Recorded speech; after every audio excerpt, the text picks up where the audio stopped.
রুটি কেটে রেখেছি। এখন লুচি বেলছি।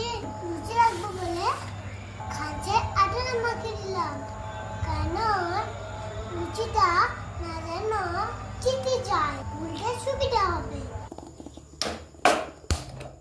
গ্যাস চাললাম, কড়াই বসালাম, তেল দিলাম, লুচি সাজছি। এমন এমন ফুটেছে বড় ঘন্টা, তেলে এমন করে ছিটিয়ে ছিটিয়ে দেবে। এইভাবে এক এক করে ভেজে দিচ্ছি। কেমন হচ্ছে দেখো বন্ধুরা।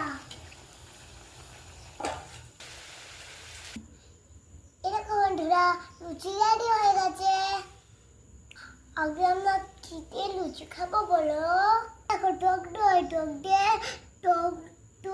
দিয়ে লুচি খাবো, হ্যাপি লাগবে।